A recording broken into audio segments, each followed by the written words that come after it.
तो ये कारण क्या है? कोई एक झोली में फूल भरे है, एक झोली में कांटे। अभी युधिष्ठिर की झोली में फूल है, दुर्योधन की झोली में कांटे, तो उसका कारण कर्म ही है। दुर्योधन के मन में राग द्वेष है, ये जड़ है राग और द्वेष। ये ने मैं अभी तो मैं तो सोचता ही रहता हूँ। अभी ये मैंने भगवी कंथा पहनी, 25 साल ऊपर हो गया। अभी रिसर्च ही करता रहता हूँ राग द्वेष का। ये मूल में से जाना बहुत मुश्किल होता है। द्वेष होता है तो कभी कोई सामने वाले व्यक्ति में दुर्गुण है तो भी द्वेष होता है, कभी कभी हमारे कारण ही द्वेष होता है। अभी दुर्योधन को जो द्वेष हो रहा है पांडवों के प्रति, पांडवों में कोई दुर्गुण नहीं है, अपने कारण उसको द्वेष हो रहा है। स्कूल की पहली घंटी जो बजती है उसके प्रति सबको नफरत होती है, और वही घंटी जब अंत में बजती है तो कितनी प्यारी लगती है। स्कूल की जो घंटी होती है पहली बार जब बजती है तो सबको नफरत होती है कि क्या बज गई है, और वही घंटी कितना इंतजार करते हो। 5 बजे जो स्कूल में घंटी बजती है तो इंतजार करते कब बजेगी, कब से ही ये बैग में सब पुस्तक डाल के तैयारी हो गए होते, जैसी घंटी बजेगी कूद के भागेंगे। बंदर भी कम पड़ जाएंगे उसके पास, इतने फास्ट भागेंगे। तो वो घंटी प्यारी लगती है। तो घंटी का कोई दोष नहीं है, दोष किसका है? हमारा। पहली घंटी, क्योंकि हमको विद्याभ्यास नहीं करना है इसलिए पहली घंटी अच्छी नहीं लगती है। जिसको विद्याभ्यास करना होगा वो तो इंतजार करता होगा कि कब घंटी बजे, कब स्कूल जाए और विद्याभ्यास करे। तो द्वेष होने में 2 बात होती है, एक तो सामने वाले में दुर्गुण है तो भी द्वेष होता है, कभी कभी हमारे कारण भी सामने वाला गुणवान होने पर भी द्वेष होता है। और इसीलिए हम सबको ये बात याद रखना है कि जीवन में यदि सुखी होना है तो बुरा कर्म नहीं करना है, बुरा कर्म नहीं करना है तो राग द्वेष मिटाना है, क्योंकि कर्म ही सुख दुख का कारण है।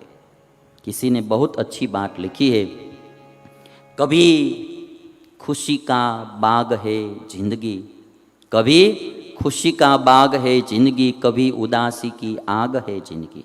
कभी खुशी का बाग है जिंदगी, कभी उदासी की आग है जिंदगी, हंसता और रुलाता राग है जिंदगी, आखिर तो किए हुए कर्मों का हिसाब है जिंदगी, किए हुए कर्मों का हिसाब है जिंदगी। जो हम कर्म करते हैं उसका ही हिसाब ये जिंदगी है।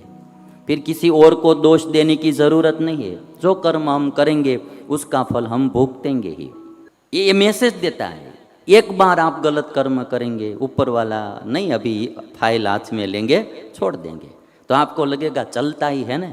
दूसरी बार आप पाप कर्म करेंगे, भगवान तो भी, भगवान बहुत विशाल दिल वाले होते हैं, है ना, बहुत उदार होते हैं, वो इतना तुरंत मामला हाथ में नहीं ले लेते हैं, तो भी छोड़ देते हैं। दूसरी बार, तीसरी बार, चौथी बार फिर आप पाप कर्म करना बंद ही नहीं करेंगे तो फिर ऊपर वाला फाइल हाथ में ले लेगा, और जब वो फाइल हाथ में ले लेगा फिर किसी की बाप की नहीं सुनेगा, वो नतीजा देकर ही रहेगा, फिर किसी की कुछ भी नहीं चलेगी, बस परिणाम आएगा ही आएगा। और इसीलिए एक बात याद रखना, पहले भगवान क्या थे कि खाता बही लेकर बैठते थे, खाता बही जो आती है ना वो लेकर बैठते थे, और कोई आता था कि भाई छगन टप्पू, तो फिर वो पेज ऐसे ऐसे ही घुमाते थे, फिर छगन टप्पू का जो खाता बही आती है वो लिखा हुआ सब पाप कितने किए पुण्य किए वो सब देखते थे, वो थे।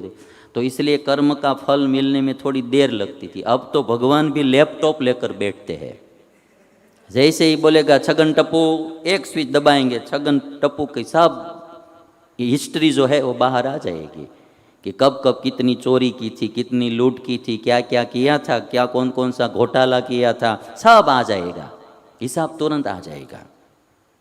सुख दुख में आप जब देखेंगे तो एक ही बात है, हम सबको इतना याद रखना चाहिए कि हम जो बोते हैं वही हम पाते हैं। यानी बबूल का पेड़ बोएंगे आप तो आम कहाँ से खाएंगे, बबूल का पेड़ बोएंगे आप तो आम कहाँ से खाएंगे, जो बोएंगे वही खाएंगे।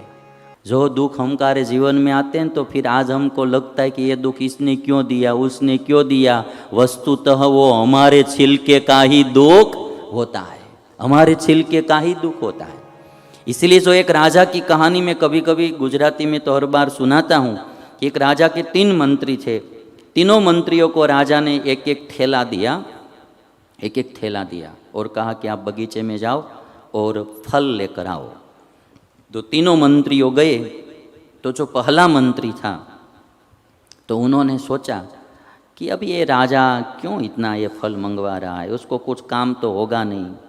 तो पत्ते और टहलनियाँ वो सब डाल के हल्का सा थैला बनाकर आ गया। फल बुल कुछ लिया नहीं उन्हें उठाने में एकदम हल्का सा रहे, इसलिए ये पत्ते सब डालकर लेकर आ गया, थैला भर के, पूरा थैला भर कर आ गया। दूसरा मंत्री जो था उन्होंने सोचा कि हम अभी ऊपर पेड़ पर कहाँ चढ़ेंगे फल उतारने के लिए, कि जो नीचे गिरे हुए थे फल, कच्चे थे, सड़े हुए, बिगड़े हुए, जो भी फल थे, कच्चे पके सड़े बिगड़े, वो सब भर के वो आ गया। तीसरा मंत्री था, उसने सोचा कि राजा ने मंगवाया है तो हम अच्छे अच्छे अलग अलग सब प्रकार के फल लेंगे और अच्छे अच्छे लेंगे। तो सबसे नीचे थोड़े कच्चे रखे, उससे ऊपर थोड़े, उससे कम कच्चे, उससे कम कच्चे, सबसे ऊपर पक्के फल रखे कि आज ही खा सके, फिर कल थोड़े पक जाए तो कल भी काम में आए, दूसरे दिन तीसरे दिन पक जाए तो परसों नरसों काम में आते जाए। उस तरह से उन्होंने सब व्यवस्था अरेंजमेंट किया। तो वो भी थैला लेकर आया। तीनों आए। राजा ने राजा से कहा कि अब तीनों आ गए, क्या करना है। राजा ने कहा कि तीनों को जेल में बंद कर दो, तीनों को जेल में बंद कर दो और खाने पीने के लिए कुछ भी मत देना, थैले में जो फल लाए हैं वे ही खाएंगे, थैले में जो फल लाए हैं वही खाएंगे। तो अभी जो पहला मंत्री था वो तो पत्ते भर के ही आया था, टहनिया और पत्ते जो भर के आया था, तो भूखा ही रहा। और राजा ने कहा था 10 दिन छोड़ना मत, है ना, 10 दिन छोड़ना मत, तो भूखा ही मर गया वो आदमी।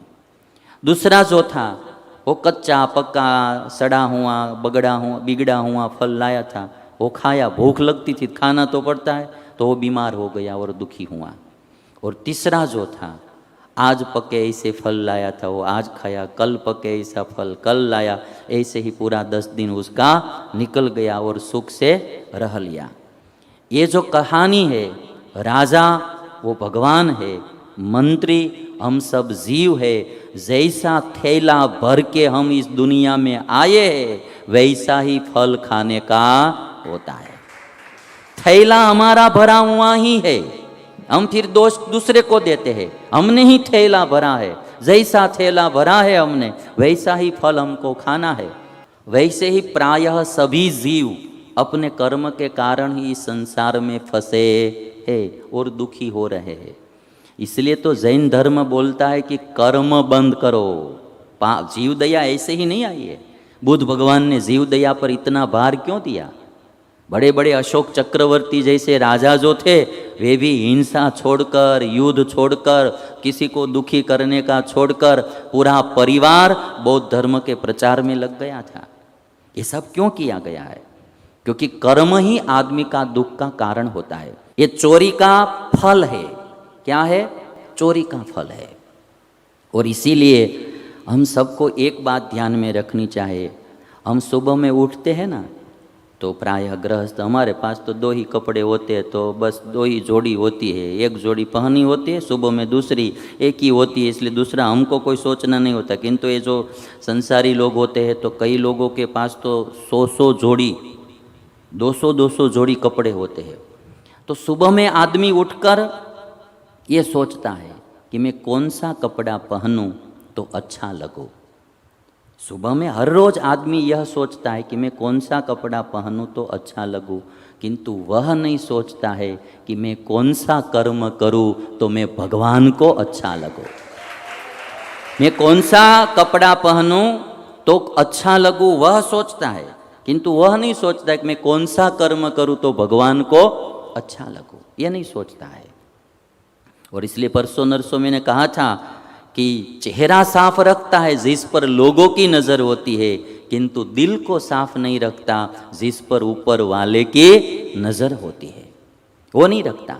कई दुकान में जाएंगे, मॉल में जाएंगे तो उधर लिखा हुआ होता है कि आप सीसीटीवी कैमरा की नज़र में है, तो आप सावधान हो जाते हैं। तो सावधान हो जाते हैं कि भाई यहाँ सीसीटीवी कैमरा लगा हुआ है तो कुछ गलत काम नहीं कर सकते, कुछ चोरी नहीं कर सकते। किंतु आदमी वह भूल जाता है कि आप ईश्वर के सीसीटीवी कैमरा की नज़र में 24 घंटे है। कहीं भी जाओ, ईश्वर का सीसीटीवी कैमरा, उसमें आपका चित्रण होता ही रहता है। वो आदमी भूल जाता है।